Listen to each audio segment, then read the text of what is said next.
Maggie Fanning. She comes to us from Benella. Come up, Maggie.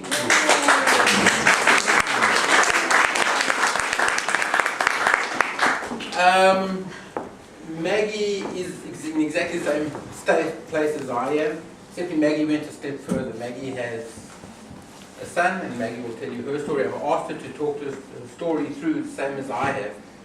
Her son, she'll go through her son with you, but she got hold of Yariv as well in much the way that I got hold of Yariv. Yariv got involved with her, but she actually took it a step further.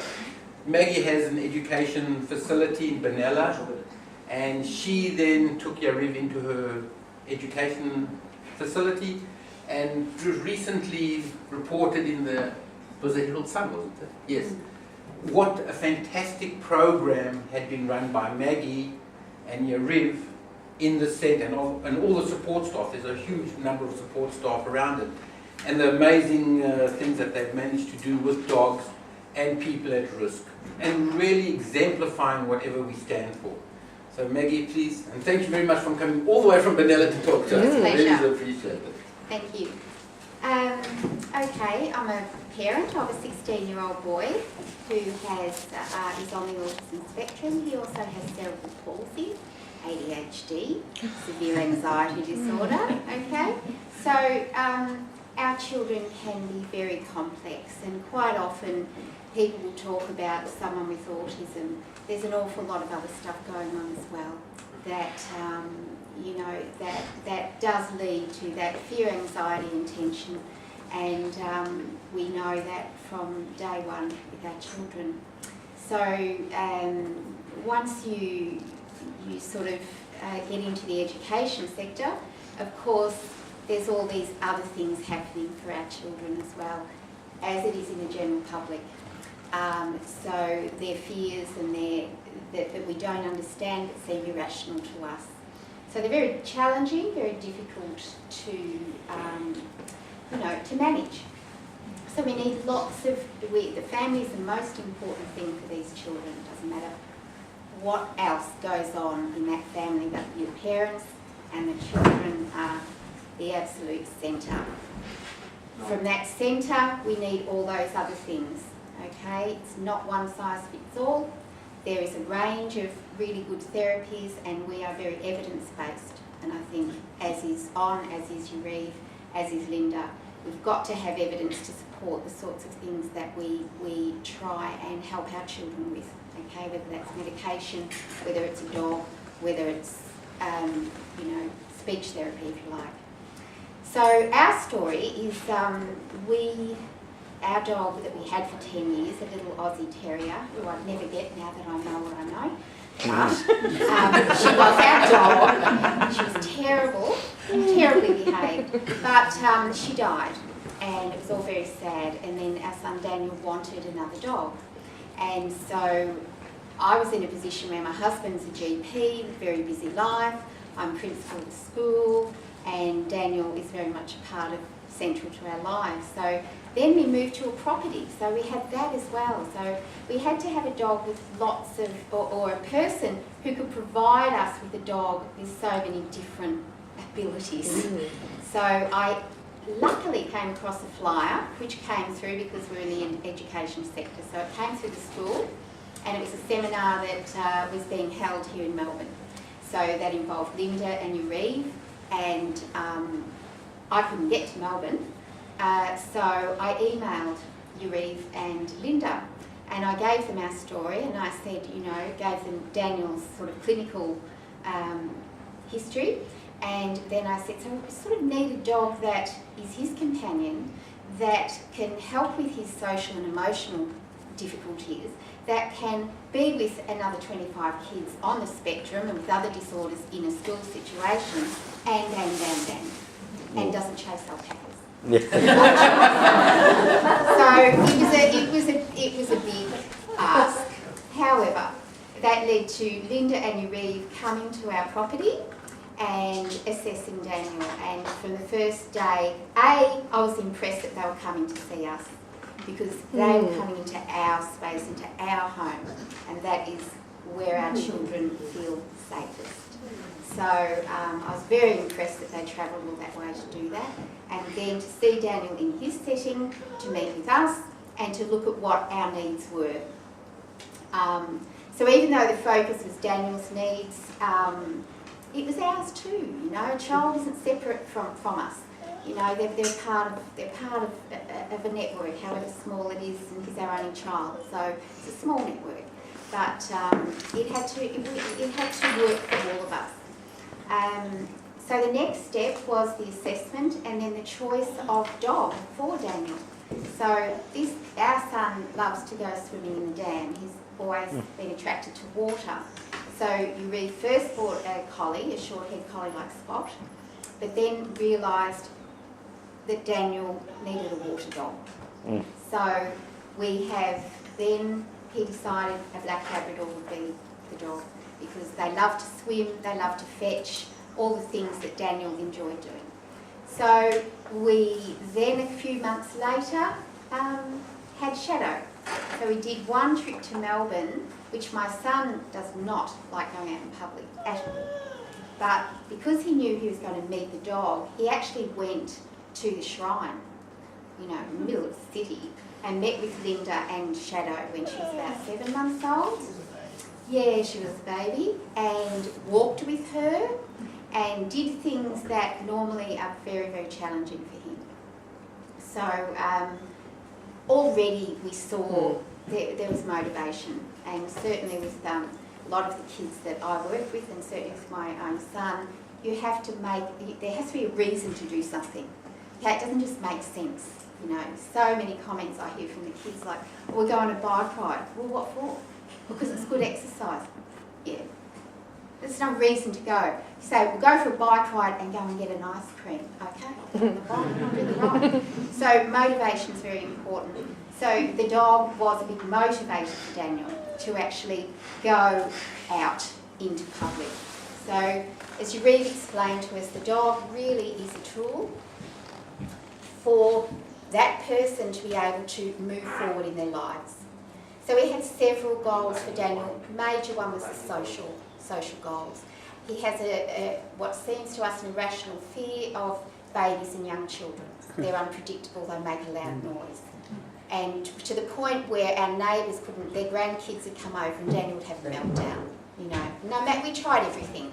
And I said to Uri when he was working with Daniel and Shadow, this is our last chance, because how many psychiatrists can I go to? How many things can we try? This fear was so much a part of him, and his responses to it were so antisocial. So it meant we couldn't visit family with babies. You know, it really was a big impact in our lives. So our major goal was that we worked on the dog helping Daniel move out into the street. So I'm going back a while now.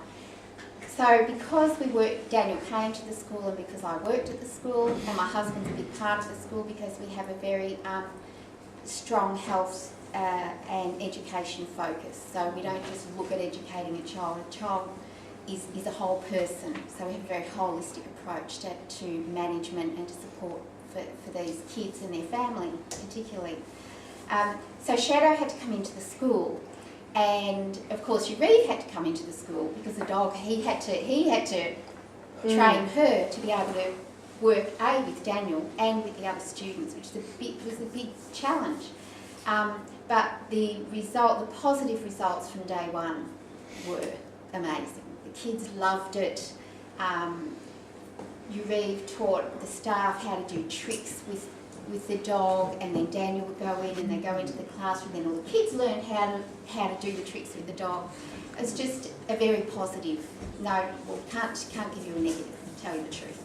So since then, once the dog came into the school and we could start to see this, I was totally driven to do this more. How can we do this more? How can we link it in with some training, etc., etc. So we, a bit down the track now, but I did get a philanthropic grant so that Uri could work in the school 2 days a week. So he would bring dogs up. We had Shadow, and every Monday and Tuesday, the whole school were involved in training, going on camps, just an enormous array of activities that you can do with dogs. And of course, we went to camps and Urive had them teaching the kids how to rescue a dog, and it's right up on these pulleys. And of course, the dogs are so well trained, they just do it. And it's just a joy. A trained dog is a joy.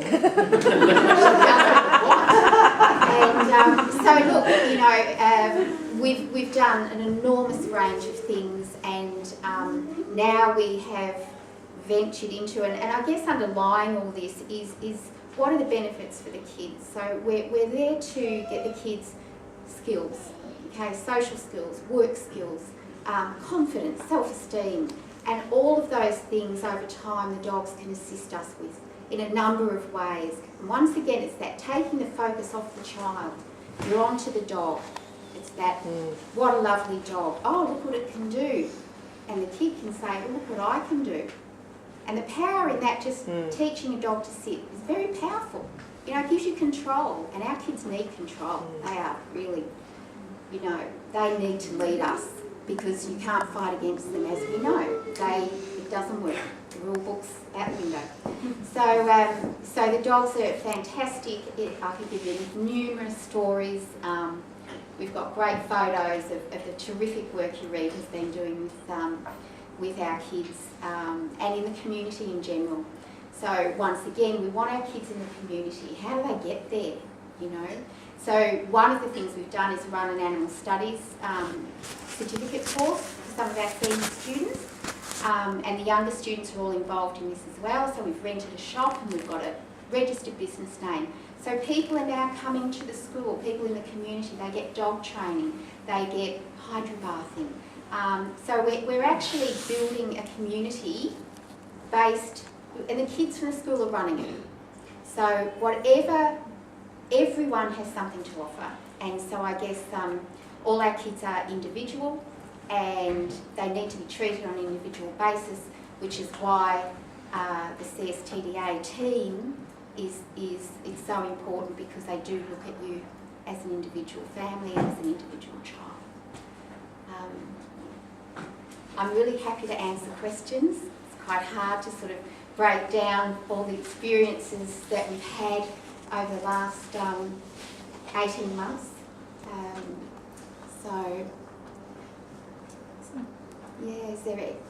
I can answer questions. I don't want to. I've just got a question. The school that you talk about, you're obviously the principal of the school. Is it a specialist school or is it a mainstream school? No, it's an independent specialist school. It was started by parents, and as I say, it was our own experience of our only child starting school who had all these sort of extra needs, and we were very optimistic. So as time went on, of course, we were faced with the realities of the education system and what actually could be achieved, and we were fairly, disappointed. So we did a lot of work ourselves with the mainstream school. We actually ran a 12-month pilot program funded with my son's money, and we brought all the people, as Kevin said, that we've got all these people involved in our kids' lives and our lives. And there's the speechy, and there's the OT, and there's the psychologist, and there's the travelling teacher, and there's this one and that one. So we said, look, we know that evidence tells us that we need to work together to get the optimal result. So we ran a pilot project, we had it written up by a researcher, and it was overwhelmingly positive. And we ran it with Jenny, who's here tonight, her son, and our son. At the time, Jenny's son wasn't diagnosed. And so we looked at how can we do this better for kids. So then we met with the Department of Education, and they said, this is fabulous, well done, but we can't afford this. Okay. So our son ended up with school refusal, it was all too hard, and then he went to a little bush school, and that worked for a couple of years. But then we were faced with secondary school. Plus, we were part of a network of parents by then, as you do. You go into your support groups, then you try this, and you need to do that. You need to find out how do we manage this, and no one can really tell us. And so we decided that we would start a not-for-profit organisation, which is actually a public benevolent institution, which means that we're a charity and we have the benefits that go with that charity in a number of ways that are really positive for us to be able to get staff, etc., etc. But so we formed the organisation and we began at the school. So we went through the process of registration and we started with 11 students. And our student age was, once again, we looked at the research, so where's the biggest need? Because a lot of our students don't and can't fit into a government specialist school situation, just doesn't work for them. And then we've got kids in the mainstream whose cognitive scores are above what a state specialist school will take. So we're caught in the middle of this awful dilemma. And, you know, and the stress our kids were facing trying to just go to school, which everyone else does normally. And then as a parent, you get, oh, well, it's what you're doing at home. You know, and all of a sudden it's your fault and, you know, where do you go? So that's why we did it and we did it. And so 5 years down the track, I'm very pleased. I can actually say now we have very positive outcomes. We are not... we follow mainstream curriculum, but it's very individualised. So we let the kids lead us. So if the kids lead us to the dogs, that's where they go. If you leave there in the puppy training and a kid wants to do the dogs, they do the dogs. We don't say, no, you've got to fit in with our regime. So it's turning it on its head a little bit. But what we do know is the kids do come to school. And as I say, that the health connection is incredibly important because you've got your referral base for parents and for other family members who might be having difficulties themselves. You've got instant medical care because if I've got a kid and I'm worried, I can ring up and they're in. So, you know, it's really important. Plus we speak with the paediatricians. There's a very good, what we call a wraparound approach, which is something that began in America some years ago. And a wraparound approach is looking at, it might be in CSTDA, it's Reeve, it's Kevin, it's Linda, that you've got a team of professionals and you know, it's like a wraparound, you're wrapping around that child and that family to try and fill the gaps, to try and help them through. And really that's what we do, and we're trying to help them through to the next stage of their lives. And that's what we're about. Congratulations. How expensive is all this? Like, is it outside? How expensive is it to actually have the dog? To have the dog? Oh, to actually for all the training and all the... Well, it's a 2-year program, and I'll probably let you talk to you about that, because it's not one size fits all. There's a whole range of different ways and different dogs and different needs. So, you know, that's why it's so individualised, and that's what's so important. Yeah. So, but I'll let you read. So, speak about that. Walking down Main Street now. Yeah, so Daniel, I guess in terms of where he's at now, in fact last week he went without Shadow and with the 2 puppies that they're training with his peers and actually went down into the main street with his peers, and that was the first ever. So, you know, yes, very positive benefits. But look, you know, it's like everything, you've got to be consistent. And you know, you put the work in. Yeah, it takes time. Exactly, and it takes time and persistence, but if you stick with it, certainly from our perspective, huge benefits that we couldn't find elsewhere. More positive than negative. Yeah.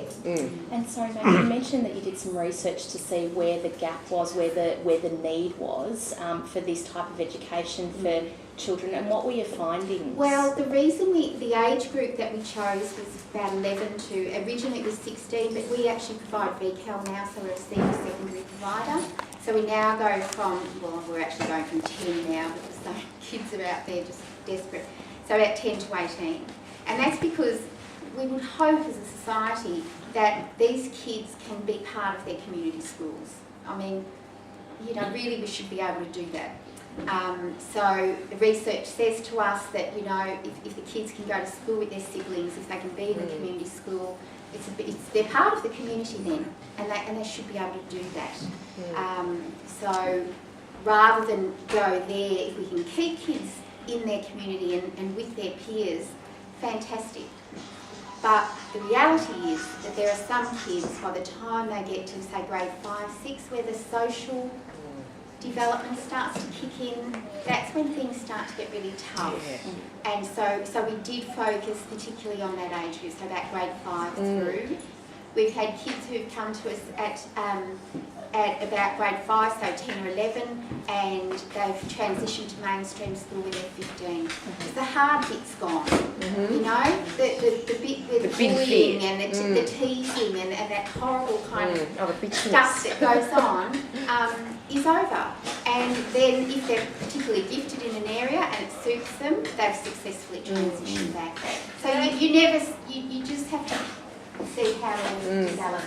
Do they come from other parts of? Yeah.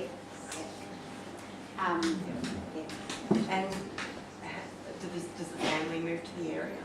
I've had one family move to the area. They since went back after a couple of years, and I've got someone coming to Melbourne at the moment, which I don't want, but yeah, unfortunately, it's tough for some people. Are there any places in Melbourne that are showing interest in establishing Yeah, similar programs? I've had people come up who want to start a school down in Melbourne, and they say, can we do it? And I say, yes, you can do it. It's not rocket science, it's good practice, and it's best practice, and you need a team of people, and you need an underlying philosophy that is evidence-based. You also need money. Is spare school in Beaumaris?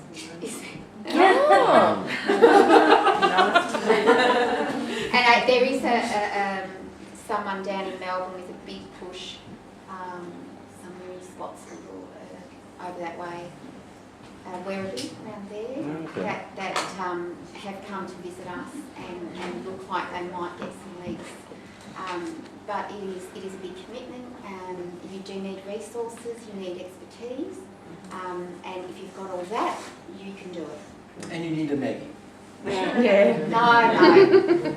There's the Port Phillip Specialist School, but That's got a very good reputation. yeah, but I heard also they've got funding problems. Yeah. It's always It's always going to be a always problem going to be because it's Yeah. people that you have to pay people. Where our ratio is about 1 to 2. So, you pay, all your money's going to people. So you have to be very creative about how you get money. So that's where the philanthropic side comes in, is your programs are all philanthropic funding. The work we do with your Reeve is all applying for grants, and you've just got to get it somehow, and you just keep it moving. But government will only cover your employment costs. So lots of fundraising. We're only small, so, but really philanthropy's been our biggest help. Yeah. Financially. And hopefully we'll get the next one and we'll develop Vanilla Dogs for Life better and bigger, and hopefully, be able to spread that round, which, would be lovely. I think one of the nicest things that I've ever seen is at Maggie's facility, school or home, or where they're actually kids or adults who were at risk a year ago, who are today not only regular, and I'll put in inverted commas, members, but who are actually helping other people who are at risk. So they've done this whole circle, and in the centre of the circle is a dog. And it's the most amazing thing in the world to see, the confidence that some of these young men and ladies exude now. It's to see it, it's just to smile and to be happy. So. And it does. Look, you have to give, my opinion is that we have to trust our children. They know what they need, and we have to listen to them. And if they need control, if they can't predict what's going to happen, it's very scary. So let them lead us, because they teach us. And when you see the kids with the dogs, you need to learn. You need to watch and observe because it teaches you an awful lot.